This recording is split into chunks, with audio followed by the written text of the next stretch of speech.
কুনতুম খায়রা উম্মাতিন উখরিজাত লিন-নাস তা'মুরুনা বিল মা'রুফ ওয়া তানহাউনা আনিল মুনকার। সাদাকাল্লাহুল আযীম। ইসলামী আন্দোলন বাংলাদেশ কর্তৃক আয়োজিত থানা সম্মেলন 2024 আজকাল 27শে জুন ঐতিহ্যবাহী এই ইঞ্জিনিয়ার্স ইনস্টিটিউট এখানে অনুষ্ঠিত হয়ে যাচ্ছে। এমনই এক ক্রান্তি লগ্নে, এমনই এক বাংলাদেশের অবস্থা যখন বাংলাদেশের স্বাধীনতা প্রশ্নবিদ্ধ, থাকবে কি থাকবে না।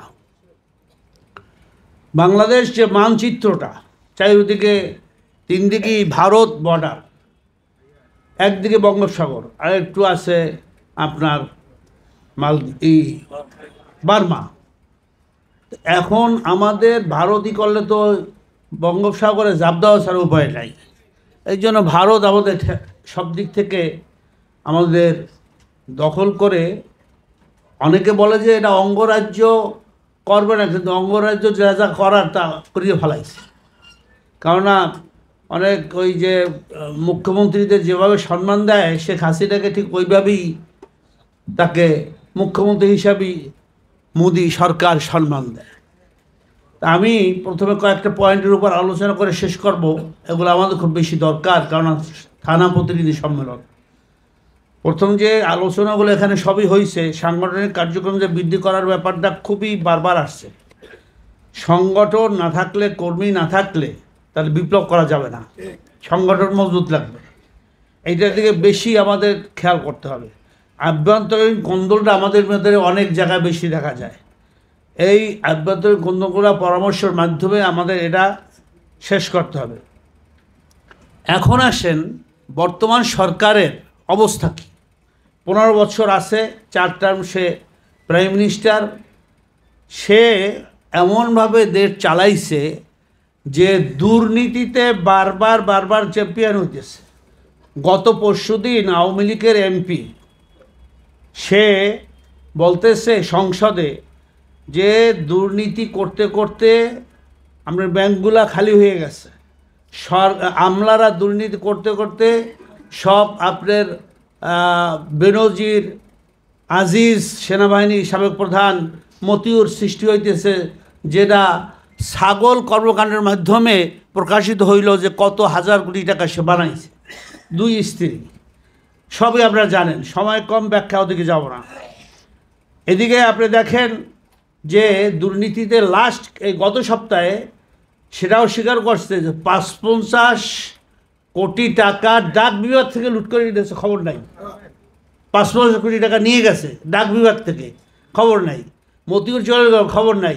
তাহলে যারা বর্তমানে আমলা থেকে রাজনীতিবিদ যারা আছে, এরা যে চরম দুর্নীতি বা চোর ডাকাত, কোনো সন্দেহ আছে?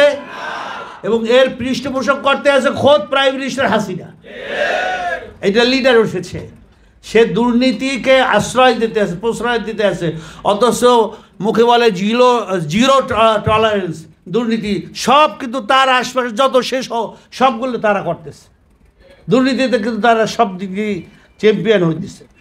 আপনি আসেন এরপরে এই যে 22শে জুন ভারত গেল হায়দ্রাবাদ হাউজে, যে চুক্তি হইল 10টা কালো চুক্তি, সে চুক্তিগুলো কি বাংলাদেশের পক্ষে না বিপক্ষে? সবই বাংলাদেশের বিপক্ষে। উনি তিস্তার পানি আনতে পারছে? পারবে? মমতা ব্যানার্জি মুখ্যমন্ত্রী সে হুঙ্কার যদি আমাকে পাশ কাটাইয়ে পানি দেওয়া হয় তাহলে মোদি তোর গদি আমি সরাই দেবো, কি দেয় না হুঙ্কার? তো উনি গেছে ওখানে পানি আনতে, গঙ্গার পানির ওই চুক্তি আপনার আগামী 2026 শেষ হয়ে যাবে, সেটাও সে করতে পারবে না। তাহলে সে সব দিয়ে আসতেছে, বাংলাদেশের কোনো স্বার্থ আদায় করতে পারে না, যেটা আমাদের পূর্ববর্তী বক্তা এবং আমার মুফতি সাহেব বলে গেল, হক সাহেব বলে গেছে যে আল্লাহর কুতুব ফজলুল করিম রহমতুল্লাহ বলছে যে আওয়ামী লীগ সরকার এরা ভারতের সরকার। কোনো সন্দেহ আছে কিনা বলেন?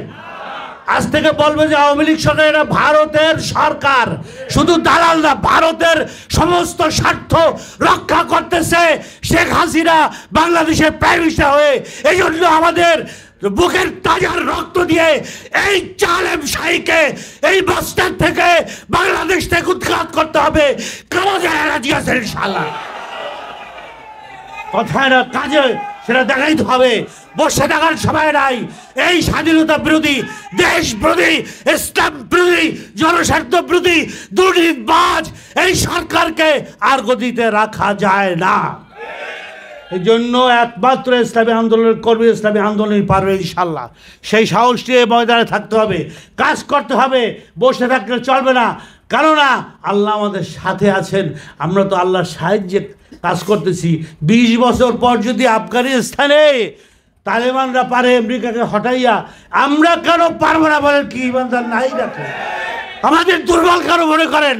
ইমানের শক্তিতে বলিবার হয়ে হয়ে শক্তিবার হয়ে আগায় যান, আল্লাহর সাহায্য আসবেই আসবে ইনশাআল্লাহ। আমার আল্লাহ বদরে সাহায্য করছে 313 জনকে, সেই আল্লাহ কি পূরণ হয়ে গেছে? আমরা দুর্বল হয়ে গেছি। আমাদের ভিতরে তাজকিয়া নফস নাই, আমাদের ভিতরে জিকির নাই, আমাদের ভিতরে মিথ্যা, আমাদের ভিতরে লোভ লালসা। আমরা একমাত্র আল্লাহকে রাজি খুশি করার জন্য করবো ইনশাল্লাহ। কি রাজি আছে কিনা বলেন? আজকের থানা প্রতিনিধি সম্মেলনে এইটাই আমাদের আজকের কথা হবে। তৃতীয় আপনার পঞ্চম হয়েছে যে বর্তমান প্রাইম মিনিস্টার শেখ হাসিনা কথায় কথা বলে, আমি বঙ্গবন্ধুর কন্যা শেখ হাসিনা বলছি, আমরা স্বাধীনতা আনছি আওয়ামী লীগ, আমরা কি দেশ বিক্রি করি? আরে দেশ বিক্রি তো করা শেষ। তোমার এটা খালি স্লোগান। এখন উপরে ফিটফাট, ভিতরে সদরঘাট। দেশে কিছু নাই। কিসের আপনার আব্বা কি এই সমস্ত ভারত বিরোধী, ভারতের সাথে এগুলো করছে? সে ভোটকে শেষ পর্যন্ত জনগণের যে ভোট অধিকার সেটা সে রক্ষা করার চেষ্টা করছে। আর আপনার ভোট ছাড়া ডামি ভোট করে আপনি 7ই জানুয়ারি ডামি ভোট করছেন। এর আগে ভোটারবিহীন ভোট করছেন 14তে। এর আগে আপনার 18তে আপনি কি দিনের পর রাতে করছেন। আপনার মতো এই রকমের মিথ্যাবাজ, এই রকমের একেবারে ডাহা কাঁচা মিথ্যা বলার লোক এই পর্যন্ত বাংলাদেশে আসে নাই। আপনার মন্ত্রীরা 2 জন পাইছেন 2 দিকে, একদিন হাসান মাহমুদ আর একটা হচ্ছে ওবায়দুল কাদের। মাশাআল্লাহ, যে কথাগুলা বলে সাজাইয়া, লজ্জাও নাই, শরমও নাই, আল্লাহর ভয়ও নাই, এমনভাবে কথাগুলো বলে। এরপরে আসেন আপনার যে ভারতে যাওয়ার জন্য তারা বলছে চিকিৎসার জন্য ভিসা চালু করবে বলেছে না? আচ্ছা, ভিসা চালু করবে, তা সব ভারতে যাইবে।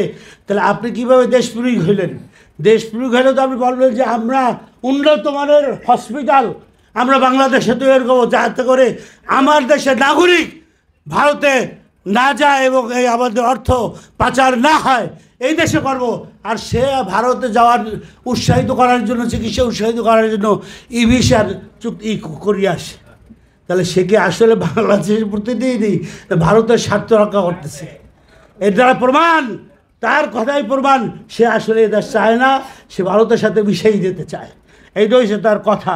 সেহেতু আমরা বলতে চাই আজকের এই থানা প্রতিনিধি থেকে, সম্মেলন থেকে, যে এমপি আমলা মন্ত্রীদের সম্পদের হিসাব দিতে হবে।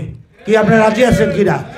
এই যত এমপি আছে, সংসদ আছে এবং যত আমলা আছে, মন্ত্রী আছে, এদের আজ থেকে আমাদের এই সম্মেলন থেকে একটা বড় দাবি যে এদের সব সম্পদ, অবৈধ সম্পদ দাবি, সম্পদের হিসাব জনগণের সামনে দিতে হবে, মিডিয়ার সামনে দিতে হবে। দেশবাসী জানবে যে আসলে কে কত সম্পদ বাড়াইছে, সে এমপি হওয়ার আগে কী ছিল, এমপি হওয়ার পর কী হয়েছে। তো সেহেতু এই দুর্নীতিবাজ, এই দেশ বিরোধী, স্বাধীনতা বিরোধী সরকারকে উৎখাত করার জন্য আমাদেরকে আজ থেকে ইসলামী আন্দোলনের যে পাড়ায় পাড়ায়, মহল্লায় মহল্লায়, ইউনিয়নে, থানায়, সমস্ত জায়গায়, এমনকি আমাদের নারী কর্মীদেরকে পর্যন্ত উৎসাহিত করে এদেশে এমন এক বিপ্লবের ডাক আসবে, যখন আমাদের আমি ডাক দেবে, তখন দেশের সমস্ত নৌপথ, রাজপথ, পথ, সমস্ত জায়গা, এমনকি বিমান ওড়ার সমস্তগুলা বন্ধ করে দিয়ে এই সরকারকে বিদায়ের ঘন্টা বাজাইতে হবে। কারাগারের জন্য কাজ করতে রাজি আছেন। নাসরুল্লাহ, ফাতুল করিম, ওয়াবাশশিরিল মুমিনিন। ওয়াসসালামু আলাইকুম ওয়া রাহমাতুল্লাহ।